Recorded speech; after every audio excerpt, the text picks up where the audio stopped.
Good morning, everybody. Good morning. Yeah, great rising, Daryl. Thank you for being here. All right, we're gonna get started now. There's a couple people supposed to show up, but that's fine. I mean, I love this information. I'm glad you came here. We came here to share, so I'm gonna get started now. And before I do that, I want to I got to give some background too of why we're doing this, as well as the series that we're putting together. This is a continuation of what we've been doing at our Robinson Law Resiliency Group. We have the monthly webinars. We trying to share information with the community to add value to everyone's lives, things that we can all benefit from. And we've had financial education workshops. We've had home ownership workshops. We've had student loan workshops. And today, well, my wife, who's my partner in the business, she kind of was encouraging me as well that she's saying that we need to start doing our own workshops based on what our expertise is or what we're interested in. And this is part of that. That's one of the main reasons we're covering this topic today.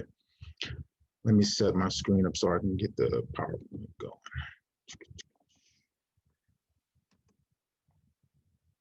All right, everybody.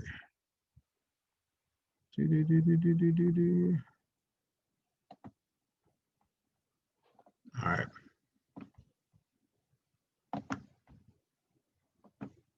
All right, everybody good? We can all see this? Yes. Okay, excellent.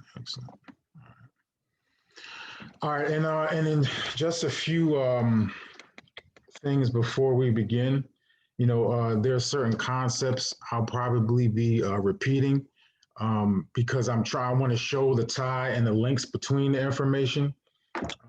Also, in terms of conversation and sharing, we do promote that, but we want to keep it to there's a couple instances we're going to do a few mindfulness exercises. We can thank Mrs. Lord for that as well. She put her stamp on this presentation. And then towards the end, we can also have a more generalized conversation. And I definitely encourage that. And I would be happy to help facilitate that. So background on, let somebody else in. But just a background on this topic, right? A few years ago, my wife and I, we were in Los Angeles at a conference for Community Works, and the guy he interviewed us, right, about how we felt about education, and he asked me what was the most important thing in education, and the first thing that I said was love, right, and I know that that's sort of an abstract concept, right, but I think what we tried to put together is something that is a little more academic and concrete and has some science behind it so that people can walk away with it with an understanding and not just a philosophical type of idea, which is very powerful in itself. But we want to tie the philosophy to the anatomy, right? And then go from there. All right, what were you getting? Let me get this thing out the way, all right? We're going to have a discourse on just different concepts of what love is in itself, right? And how that translates to our daily interactions in the classroom. I've been in school since 2003, so I have a very intimate knowledge of how things work in a school building. I was also fortunate enough to get a charter pass to start a high school in 2011. And we have Vladimir trying to get in there. And in 2011, so I also saw the back end where the budgeting and the administration part of it. So, and I know how politics get into the classroom. And there's always standout teachers, right? There's always a teacher that it's almost, sometimes they don't even have to say anything, but pardon me, they engender a certain level of respect from the students. And it's almost like it's magical, right? For some people, they see it and they're like, how are they doing that, right? You can give two teachers the same type of material and content. One of them will have an awesome response, right? And the other gets buckets, right? They get no type of positive reaction, right? And we're gonna discuss why that is. So in the first couple of parts, we're gonna discuss different levels of consciousness, right? These are the real things, of course, right? And I'm assuming that the fact that you're here, you probably already have a good idea about that, right? We're going to do a mindfulness exercise, like was mentioned, and then we're going to get to the third and fourth circuit of these different levels of consciousness. There's 7 circuits in the brain, right? And I was introduced to this idea by Dr. Jewel Pookrum, so shout out to her for putting me on. All right, what is love, right? An intense feeling of deep affection, right? And we know from the Bible here, right? Love is patient, kind, it does not envy or boast, it is not proud. These are nice concepts, right? When you hear them out loud, but to practice that's taking it to another level, right? It does not dishonor others. It is not self-seeking. It is not easily angered. It keeps no record of wrongs. It does not delight in evil, but rejoices with the truth. It always protects, always trusts, always hopes, and always perseveres. And then there's a Tibetan holy book. It's called from the Maitri, where they say conquer the angry one by not getting angry, right? Conquer the wicked one by goodness. Conquer the stingy by generosity, and the liar by speaking truth. And we will revisit that idea when we get to the fourth circuit, because one of the best ways to balance off the energy or the emotion of another individual is to give them sort of the polar opposite of that, and we'll get into how that works. All right, and I'm guessing you did read the description for the event, and it is a metaphysical discussion. So, because we do like to keep things, we like academics, the academic quality of these subjects, because it gives us something to reference and research, right? Metaphysics is the branch of philosophy that examines the fundamental nature of reality, including the relationship between mind and matter, between substance and attribute, and between potentiality and actuality. So in that case, the potential itself, that is the mind, right? And the actuality would be the tangible physical reality that manifests based on the direction of the mind. Let me get this thing back up here. Let me get a bunch of people.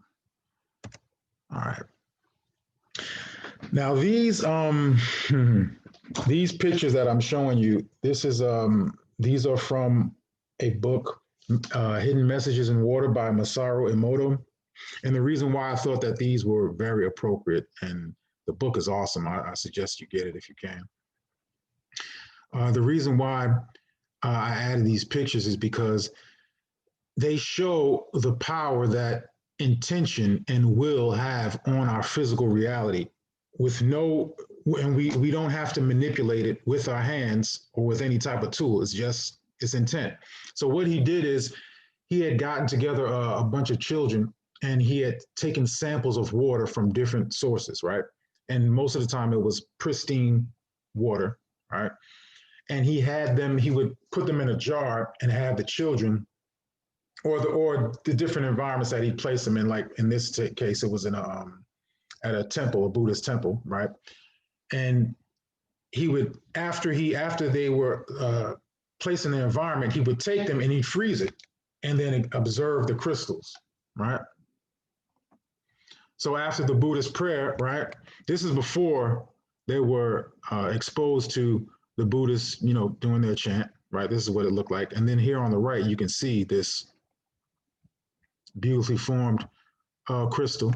This is after it's been frozen in place, of course, under a microscope. Right. This one is after being exposed to and then frozen.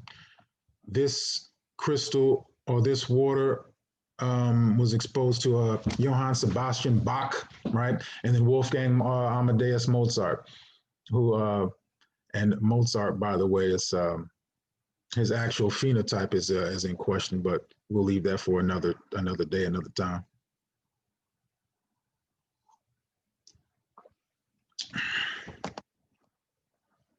These two samples were taken from, one was taken from Mount Cook in New Zealand, and the other was from Dianshan Lake in China. And they're both, and the reason why he used these two is because they're both, these two lakes are, they're mountain lakes. The water is ultra clean. And he wanted to show that when they're left to their own nature, right, without being tampered with, and he froze the crystals, this is what you get. All right. Now in this one, he had the children were saying things like, the people were saying evil, right, toward this sample, and then it was frozen. And this water was placed in a microwave, and this is the result, right? So this, and we have to remember too that according to who you ask, your own body is 60 to 70%. I've seen people say 74, 75% water, right?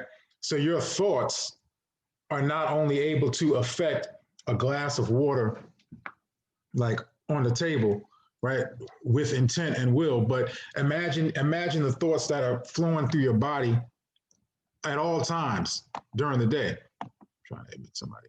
At all times during the day, the thoughts that you have manifest in a physical reality inside of your body, right? These two, the children were speaking love and gratitude to the one on the left, and then the one on the right, they were, thank you, obviously. And this is what you get. And also notice the shapes as well, right? The hexagonal shapes in two dimensions, yes, but then once they add depth geometrically and it becomes solids, so-called platonic solids, you'll see that in nature, in cell division, right? Things progress with a certain pattern, right? And this is the potentiality of the mind that we were talking about as it manifests into the actuality, right? This one, they were saying that you fool, right? And this one, they were saying you disgust me. So you can imagine the water didn't like that, right? So, let me see. This one is truth, and this one is peace. Now the peace, that is super elaborate. And if you notice, if you look closely, it's really a fractal type of design, right? The more you examine it closer and closer, it's like the entire snowflake is embedded within a smaller or tinier part of the snowflake, right? And this is the same thing with our cells, right? We have 76 trillion cells, right? So each cell has its own life, and then they form organs, and the organs form an organic mass, and then it forms a body, and here we are, right? Okay. And now this, I actually debated whether or not to add this part, but I thought it was appropriate because, as we mentioned before, nature, the way that things manifest and grow organically in nature, they do follow a certain pattern, right? And these so-called platonic solids, we know Socrates, Plato, and Aristotle did learn from the feet of the ancient Egyptians, right? So, and these things have been around since the beginning of time. But if you notice here as well, as they go from simple to more complex shapes, the way that they're categorized, or the label or quality given to them, it also changes and becomes a little more complex, perhaps, right? So you get fire, which would be also analogous to that first circuit that we're going to discuss. Earth, second, air, intellect, third circuit, ether, emotion, right? And then we can look at this manifesting in ourselves, right? We have, if we watch this, a zygote, as it starts to divide, once the egg is fertilized, it becomes a zygote, and the cells begin to divide, you can see these same platonic solids taking form, right? Now, it looks like four of the cells are circular, like they're spherical, right? But if you place a vertex at each end of the circle, this is a tetrahedron, right? And you can draw the diagonals from one point to the next. So you are forming those same platonic solids, right? Okay. Now this is the part that I really enjoy, right? So now we're going to start to discuss the first four levels of consciousness. The first of which will be fight or flight, or reptilian consciousness, reptilian circuit of the brain stem, and then also then next will be the group function, or the so-called insect brain. After that will be intellect, or quote unquote bird brain, interestingly enough, right? And then the fourth circuit is emotion. Someone had something in the chat. Oh, don't worry about it, lad. Don't. It's cool. Don't worry about it. Is if you get knocked off the Zoom, it doesn't matter. Just sign back in. I will admit it. It's okay. Don't worry about it. All right. So here, I thought this was appropriate because it shows a parallel between the different species of the animal or animal-like life on the planet, right? See the parallels between birds, humans, and reptiles, and they all have these gills here, right? The nervous system forms first, right? And then the spine grows out of that. Now, when we see, if you take the nervous system out of a human being, right? You take the top of the skull, or you take the skull out with the spine, and then it'll resemble this here, actually, right? And then there are many parallels between these animals and also our own different levels of consciousness. All right, first circuit, the medulla oblongata, right? This is deals with the fight or flight response. It's called the reptilian brain, and is also analogous to the seventh law in the Kabbalion of gender. One thing about neuroscience, in my opinion, and I think that perhaps many of us would agree. If we don't, please share, right?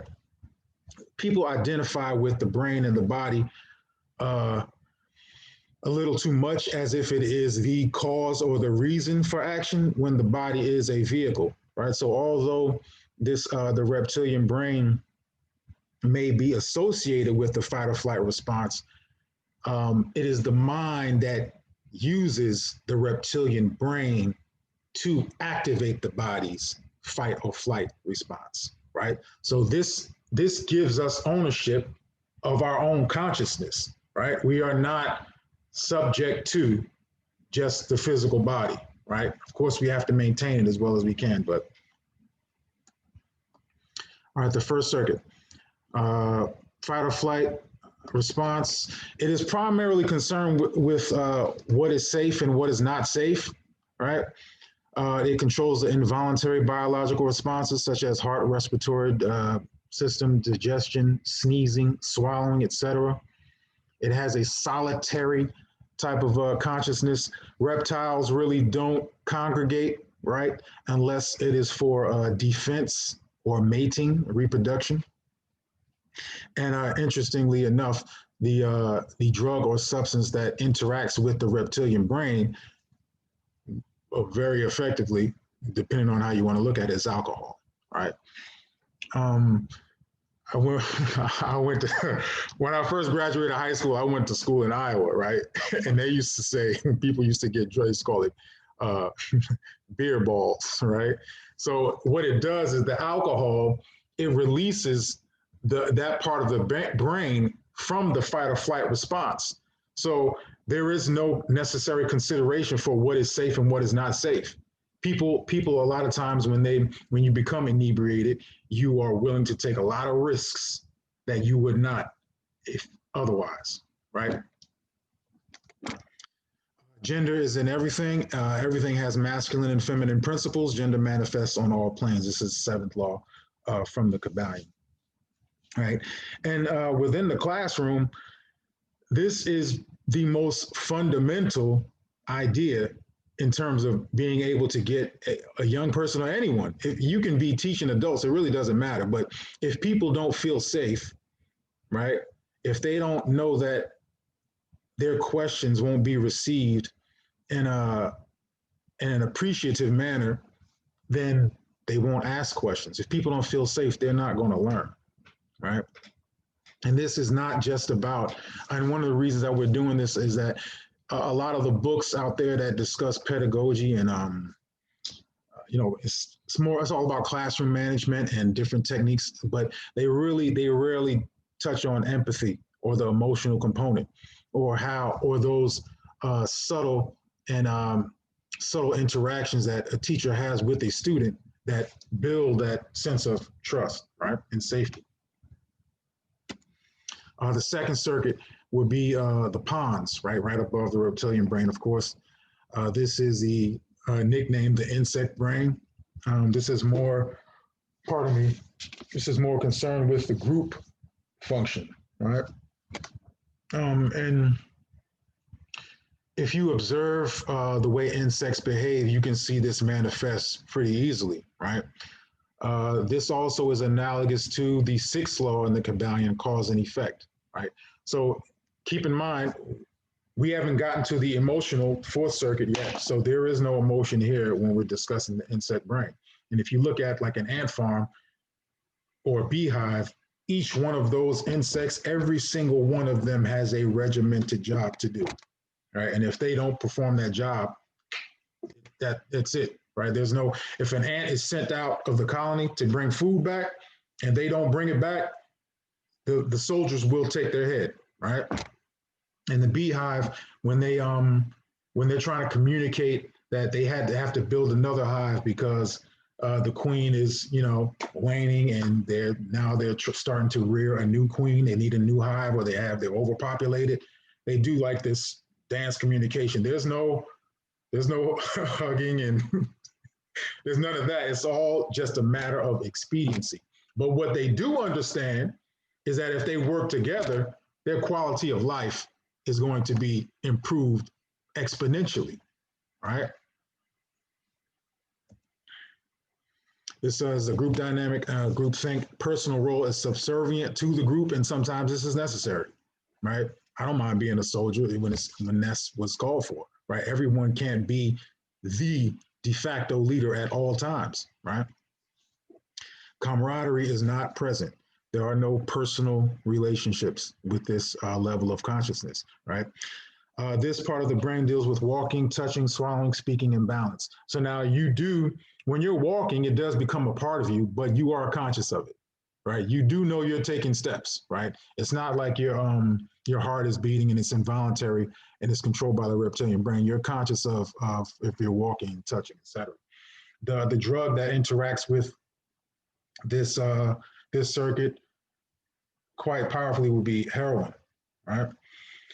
And I hope that some of the information that we're sharing too allows people to be able to go and research other things as well, because if you put in a little time, and you'll figure out why certain things are here, and are placed before us in a certain way, right? Every cause has its effect. Every effect has its cause. Everything happens according to law, right? Chance is but a name for law not recognized, meaning there are no coincidences, right? There are many planes of causation, but nothing escapes the law. And the theme here is in the classroom and just in life or in any learning environment is you have to facilitate camaraderie, right? And one way to do this too is, let's say, for instance, a lot of times you'll have a student, you'll call on a student to have them participate, right? And another student goes, oh, I know the answer, it's 5, it's 5. And the answer is 5, but I wasn't talking to you, right? So you hold on for a second, but this is what if you narrate the positive, you say, you know what, I appreciate your zeal and your desire to participate. You narrate the positive and you say, but when it's your turn, we'll come to you, and let's respect this person's patience, right? And adherence to the structure, right? So you don't have to shut them down, right? There's something great that they actually did. But a lot of times when even a teacher is in first circuit and that ego flares up, it's almost like I didn't ask you to speak, right? So they have to kind of make that known, but we have to, these four levels of consciousness interact with each other at all times, and you have to be aware of it, and they have to be present, right, and respected, right? All right. So this is the mindfulness exercise that Mrs. Lloyd added to this presentation, right? This is adapted from Segal, Williams, and Teasdale, right? Now we're going to take a minute, right?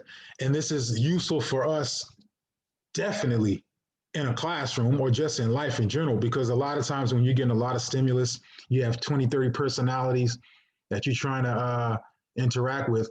You have to take a moment to understand where you are, because you might not be in Fourth Circuit, right? We're not always in the best place that we need to be, and sometimes we have to take a moment to understand that, right, and get ourselves to the right place so we can function properly, right? So let's take a minute, right? All right. So bring yourself into the present moment by deliberately adopting an erect and dignified posture. If possible, close your eyes, then ask, what is my experience right now in thoughts, in feeling, and in bodily sensations? Acknowledge and register your experience, even if it is unwanted. And we can go ahead and take that minute. And I would love for people, if you're comfortable enough, to please share with us so that we can build on that. And I will do the same thing. All right.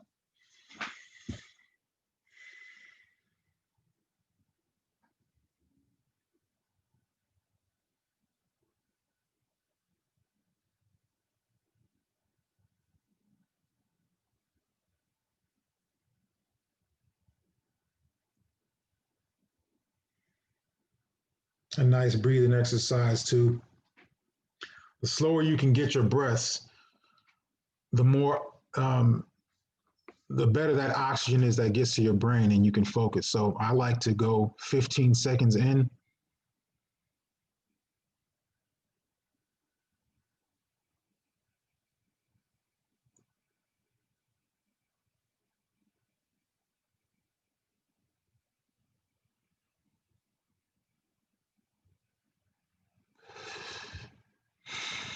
and 15 seconds out. And sometimes before you even start, you can just get all that excess air that's trapped in those bronchial tubes, get it all out so that when you inhale, you can fill your lungs up. All right.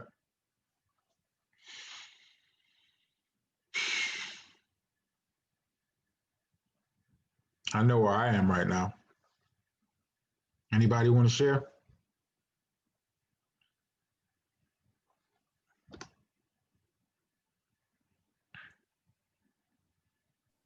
Well, I personally feel like your breathing exercises matter highly, like you're saying here.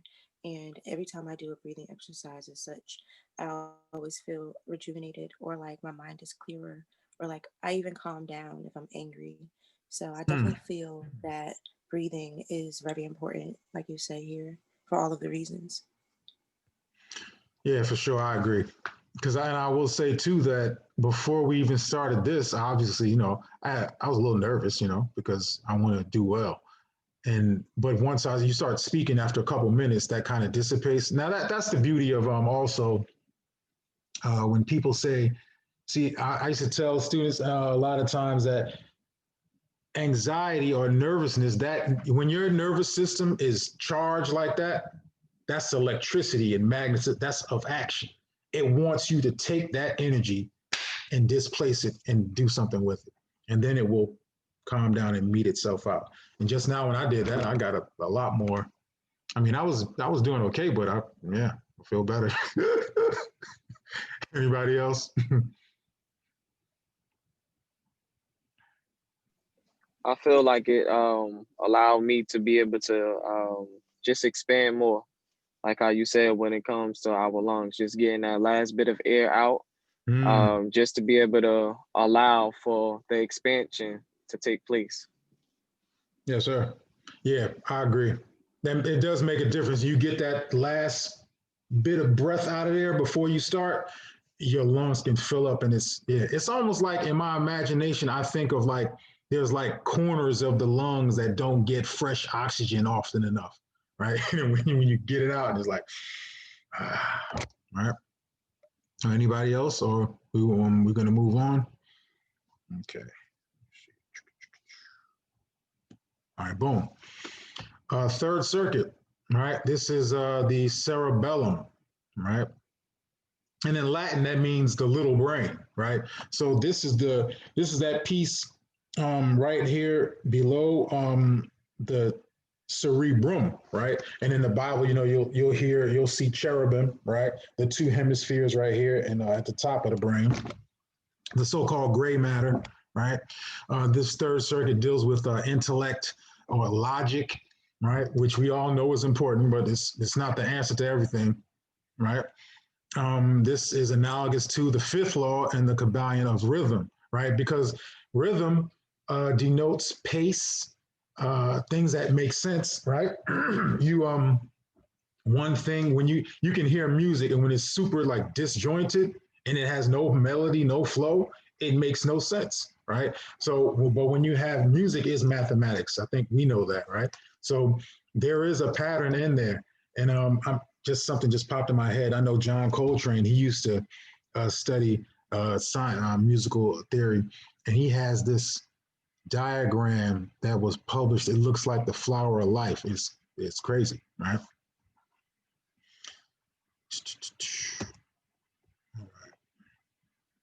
Some people will also call this Akashic records, right? Just cerebellum. Akash, ash. It's giving you access to ancient memory, right? Like we said, the little brain in Latin, it allows us, or it helps to facilitate, because the mind does this, right? But the brain helps us to facilitate this in the physical three-dimensional space, right? To facilitate reason and understand objectively, right? And keep in mind, again, we're not in the emotional circuit yet. So this is all about objectivity. This is what this is. This is what this is. Put these together, and this is what we get, not what we think is going to happen, what it actually is, right? If it can't be read or researched, it doesn't exist. Now, this is one of the drawbacks of people that are, or when we ourselves are, right, caught up in that third circuit or intellect. It's like, you have to prove it to me right now, or I will not believe it. That is not always the best methodology, right? Because let's say you're in a class, right? A kid comes running to you from down the hallway. Wait, Mr. Lloyd, around the corner, somebody just jumped out the window. So now you can sit there and go, but I didn't hear anything. If someone opened the window, I would have heard them banging on the lock. So what are you talking about, right? And so now you're sitting there trying to be logical about it but if you are in tune, right, emotionally with this student, and they're telling the truth, you're going to know it, right? You will know that. It has nothing to do with intellect, right? So these four levels of consciousness, these four circuits have to be working together, right? Symbiotic, right? Let me see, motor control, these are the brain functions, right?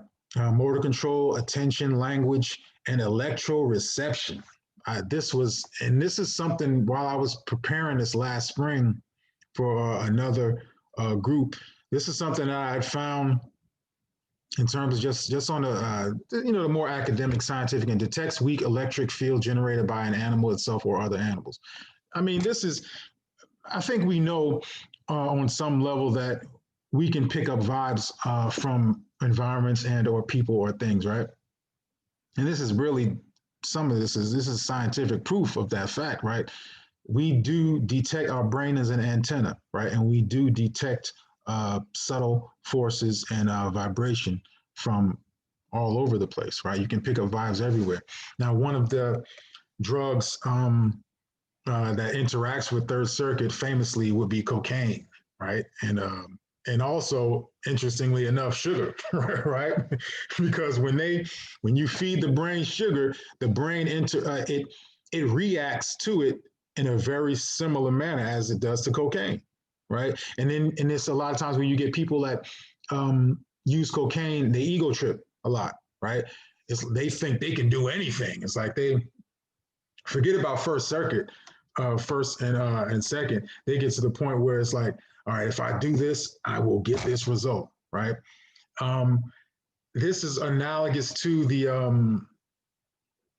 was it 765, the fifth law in the Kabbalion. Everything flows out and in. Everything has tides, rising. All things rise and fall. The pendulum swing manifests in everything. The measure of the swing to the right is the measure of the swing to the left. Rhythm compensates. Basically saying that, everything goes through cycles, right?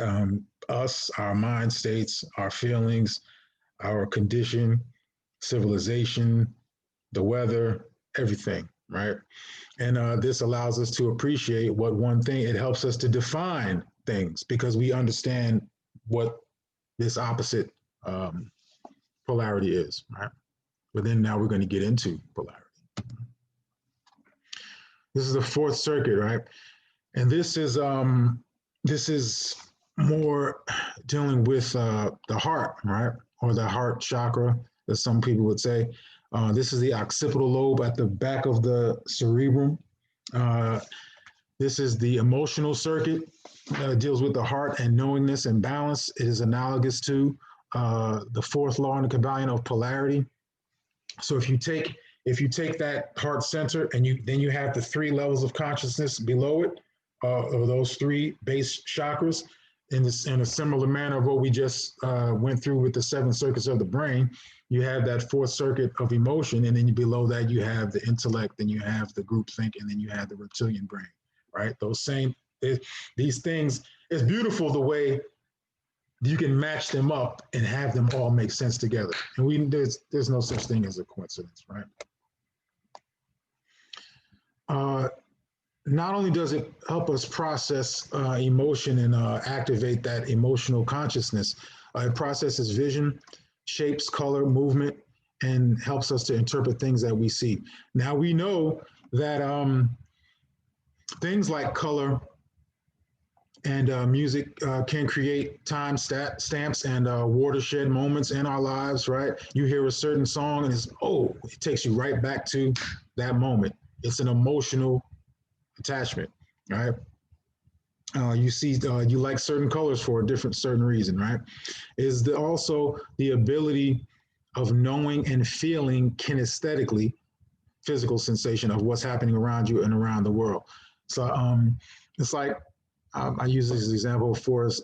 If you can look at the news, right, and you see something going on in Afghanistan, and it's just tragic. You're not there, but you see it and you feel it. And it hurts sometimes, things like that. When you are rumbling in that fourth circuit, right, when that is available and you allow it to be available, right? Now, if you're in reptilian brain and you got 10 locks on the door and all you worrying about is whether you can go outside today, you will not even be in a place to even empathize with that situation, right? If all you're worrying about is, I'm on a team, you're in second circuit, and you're worrying about just that you're in that insect brain mode, and all you're worrying about is your role on this team, and you don't care about that the respect factor is not there. You're not trying to learn to get better. You're just going to play your role. You probably will not maximize your talent. Now, if you're engaging in third circuit, then you'll be able to say, "Oh, I'm going to stay after practice. I'm going to improve my skill set." And then when you get to that emotional quality, then you be able to lead the team, right?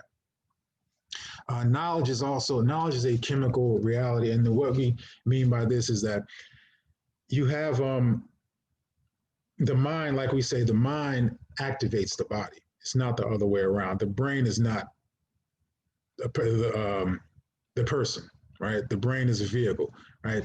But when the mind does generate thoughts, it's almost like the brain is like a transformer. It takes those things and then it creates hormones within the glandular system, right?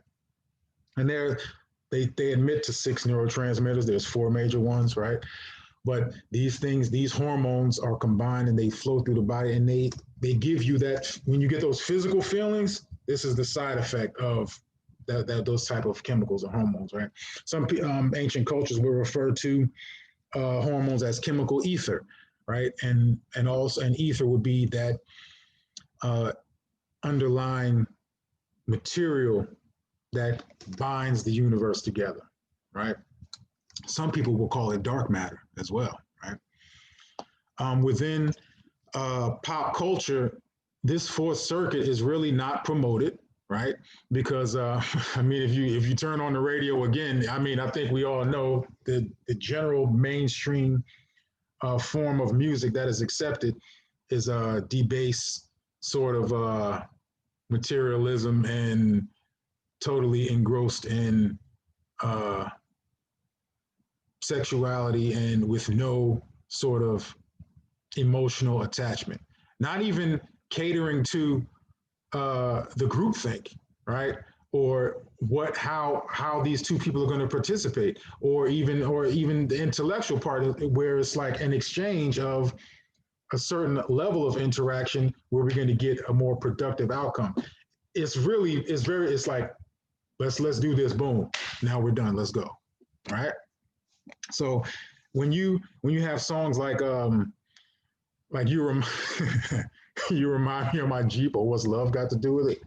You really, and you programming yourself with this over and over, you're really not activating fourth circuit, and you're not activating third either. Because if you were in third circuit in an intellectual phase, you would say to yourself, is this healthy for me? And you know what? I don't really like this music. If I don't like it, someone else doesn't like it. And then someone else must be producing what I like. Let me go find that. You will at least be in the third circuit, right? If you're in you have to really, like I said, these four levels of consciousness have to be active and acknowledged all the time, not just when you think one is useful, right? Or when we think one is useful at a certain time. Now, this is the so-called drug that interacts with. One second, we have a couple statements in the chat. Okay, people operating, Heather says, people operating from this circuit are manifesting at a faster pace. Prayers, desires are more quickly realized than one operating from a lower circuit. For sure. Isn't that's a higher vibration, right? And we already proved in the beginning that your thoughts and that vibration manifests itself in physical reality, right? Just with the water, right? And isn't water everywhere? Water is always in the atmosphere, right? There's always a certain level of precipitation in the atmosphere, right? Right. And then the so-called drug that interacts with the fourth circuit is marijuana, right? Unfortunately, the marijuana that most people are smoking these days is really hybridized and manipulated to damage the brain as much as possible, right? So before, where you could get natural cannabis, about 7% THC, like 7 to 10%, and then a good 3, 4, 5% CBD or cannabinoid oil, which would help to block the damage for the THC receptors in the brain. Nowadays, you're getting THC going to 15, 20, 25, 30, 35, 40. You got these moon rocks with 80% THC, all of this craziness. And then they take out the cannabinoid, they lower the CBD oil. People are really killing their brain cells. Like it's and I'm sure, I mean, when people are aware of this, they will try to find a way to mitigate that, right? And this is one of the reasons why we share this. Well, we really got to be careful with that. And but the natural one, it does tend to activate fourth circuit, right? Now, this is analogous to the fourth circuit in the brain. Pardon me, the fourth law in the Kabbalion, right? Everything is dual. Everything has poles. Every thing has a pair of opposites. Like and unlike are the same. Opposites are identical in nature, but different in degree, right? Extremes meet. All truths are but half truths. All paradoxes may be reconciled. This is how a lot of times you can get into deduction, right? If one thing is true, this must be true. And if that's true, this must be true, right? Deduction, where you can take a fact and then extrapolate many facts out of that. Induction, where you can take a group of facts and then you can go back to the source, right?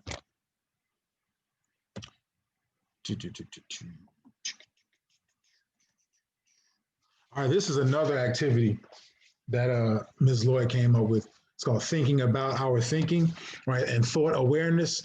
And we all need this sometimes, right? And we have outlined 4 unhelpful thinking styles, right, by Dr. David Burns. One would be, pardon me, negative predicting. 2 would be low frustration tolerance. And I have that sometimes. 3 would be emotional reasoning. 4 would be negative mind reading, right? So what we're going to do is we're going to offer 3 scenarios in the classroom, and we can also get more into how this applies. Now, let me just say this real quick. I hope it's apparent. This definitely applies to a classroom or any learning environment. And this could be just a home when you're trying to teach kids, right? Because the place that you're thinking from and the way and the be able to ascertain where another person is thinking is going to affect how that message and how constructive the interaction is going to be, right?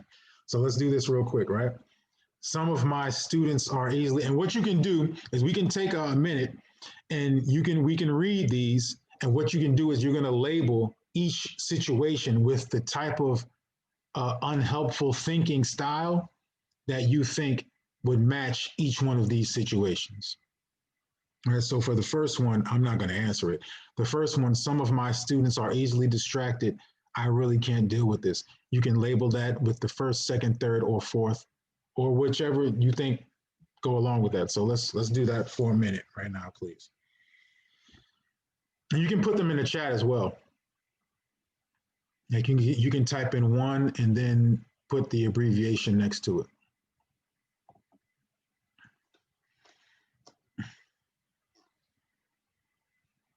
Oh, 1 and 3.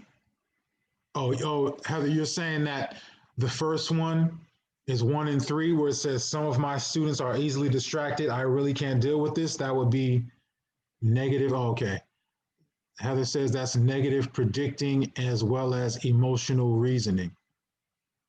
All right. Diamond says that's low frustration tolerance. Okay. I can't really argue with any of them. And these are also the beautiful thing about it, these are personal, right? We have our own way to view the world, right? Tonya says 1, 2, and 3. It would be, excuse me, negative predicting, low frustration tolerance, as well as emotional reasoning, right? All right, okay, right. So the second one, there is no point to trying this. It won't work. That's not just in the classroom. That's it. So people got to deal with that all the time, that thought sometimes. That pops up sometimes, right? So there's no point in trying this. It won't work. What would we say? How would we categorize that one?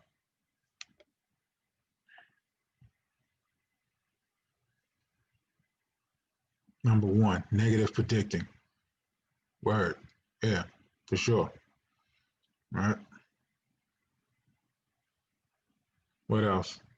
Well, since we had a couple people participate already, I would say that would also be emotional reasoning, right?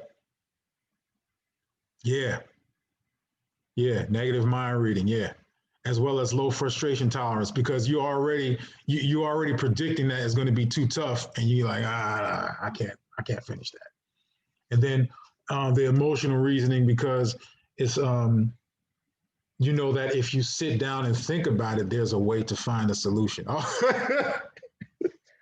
all the above. Okay. Yeah. Yeah. Why not? Yeah. True. All right.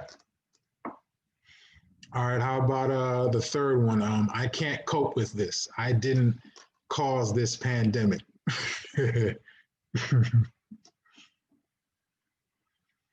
me see. I would say, yeah, I would say that's definitely 3. I can't cope with this. I didn't cause this pandemic. Yeah, 2 and 3 for sure. Oh yeah, 2, definitely 2.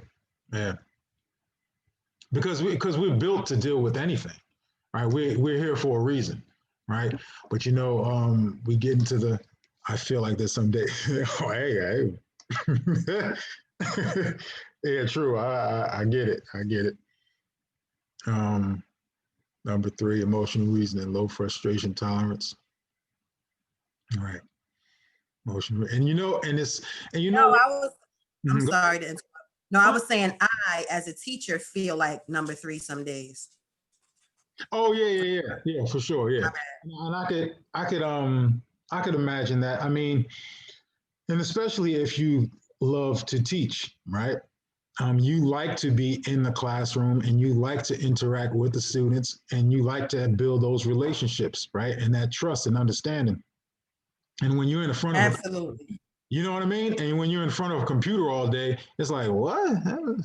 And then half the kids, we don't need to get into all of that, but it is very important. And I know even when we are online, one of the things that we can do or try to do to help mitigate it, like we're dealing with Second Circuit groupthink, right? Is they give them roles, give everyone specific and regimented roles that are not that will not clash with each other, right? And then the challenging material for the intellect. It's never, I don't think, it's never good to give students work that they could have solved yesterday or 2 weeks ago. If you're not challenging them, if you don't expect them to maybe have trouble with something, sometimes you have to do it to assess where they are. But if you don't expect them to have to think about it, it's kind of, you got to really consider why they're doing that, right? So we want to go to the next slide. Are we good? Anybody else? Okay. All right. Well, just to debrief real quick. This is how we had labeled them earlier, but I think that we realized based on our interaction, our conversation, that there really weren't any wrong answers per se. You see, or I can share how I feel and listen to how my student feels, and we can figure out how to cope together. Yeah, for sure. And you know what that does? That engages all 4 circuits. It offers a place of safety, right? The interaction together gives them that feeling of the group, right? You both have a role in that conversation. You challenging their intellect to compel them to formulate a solution, and then there's an emotional attachment. There's love in that interaction, right? So this is how all 4 of these circuits can interact when we're conscious of it, right? And the more we think about these types of things, the more automatic they become a part of us, and we'll be able to see how it's manifesting in other people, and in this case, the younger people. But it's good in general. All right, now I put this story just real quick. This was a story of I was teaching at a school, and there was a student we had named McCoy, and he was going through a patch where I think he was getting a lot of pushback from his classmates, and you could tell he was a smart kid, but he didn't have as much confidence as he should have, right? That in my opinion, right? So what I did was I made him the leader of the line. He took the students to the cafeteria every single day, and I just hang back. The students could barely even see me, and he would lead them to the cafeteria, and they'd have to be in a straight line. And if they gave him any issues, then it would be a problem with me. But what ended up happening is that there's a couple things. He felt safe in the classroom. They did as well, and they had that respect factor. Everyone knew that as a group, we had to get down here together, or there was going to be trouble for everyone, right? And it also challenged him to be able to try to figure out how he. Yeah, I know. Well, we have a few minutes. We have 5 minutes left to challenge him how to figure out. I hope is everybody okay with about 10, 15 minutes? And we might not even go that long, but I'll try to finish it up quicker. and they also built that camaraderie, right? But then they also had an emotional connection because that class loved each other, man. And one of the reasons is because they were challenged to interact with each other, and they gained that respect and that trust. So those first three circuits interacting with each other, you're naturally going to get that emotional connection, but it has to start at the base. It has to be the safety. In every way that you interact with them, it has to be, not has to be, but my style a lot of times would be, yes, sir, no, sir, yes, ma'am, yes, Mr., miss, thank you, please. And don't get me wrong, I think there's a few people in here that know I have a sharp tongue, right? But at the same time, I try to do that for those moments where it is appropriate. Other than that, it's the utmost respect, right? And I think people know, and young people in general, they know that when you have that type of a short memory, when you make a mistake, I can let you know that you made a mistake, but 5 minutes from now, I don't even remember that. Let's go to the next thing, right? We trying to get something done, right? And I think that's of course this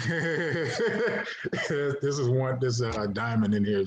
She was actually in my class. I appreciate that, Diamond. Thank you. So yeah, that was just an exercise. I think that they had bonded in a way that showed that there's ways to make things happen other than, classroom management, pedagogy, and stuff like that. Now this is the endocrine and chakra system, right?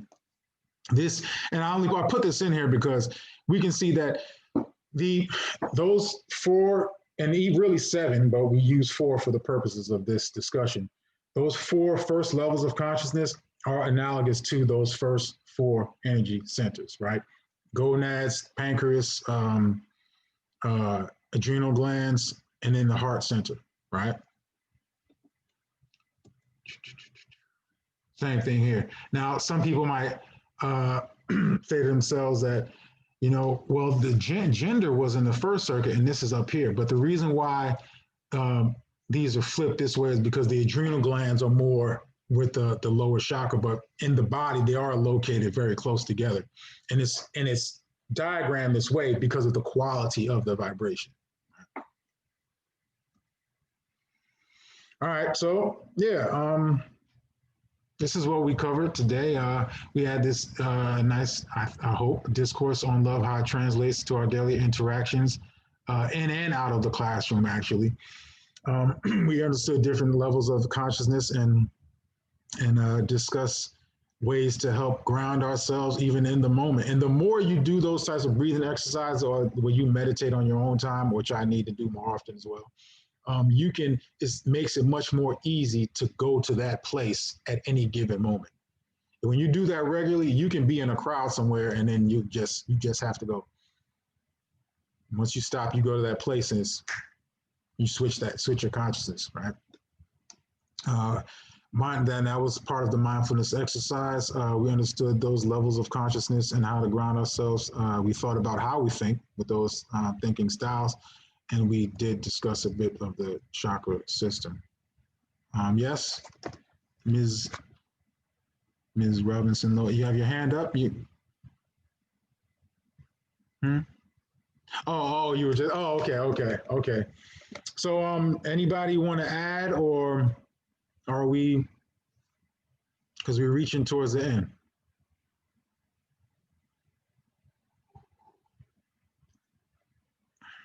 Okay. Let me see.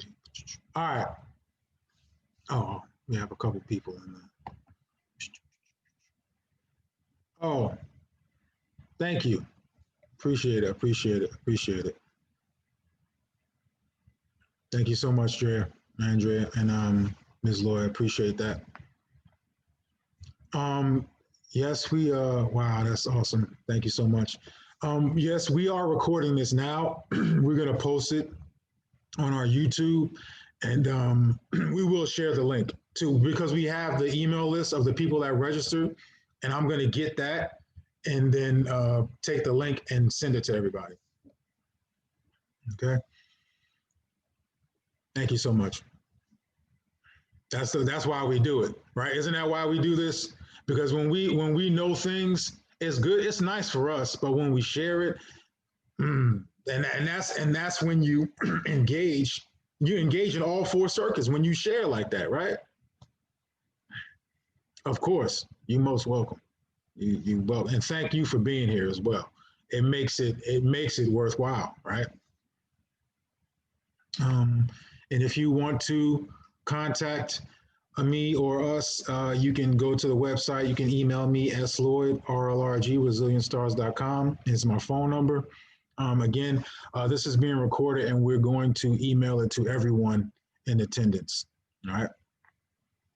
Oh, wow. Thank you so much. Thank you. Thank you to everyone that showed up. I think we enjoyed ourselves. I did too. So we're going to end it right there. Everyone have a great weekend and hopefully we'll see you next month. All right. Take care.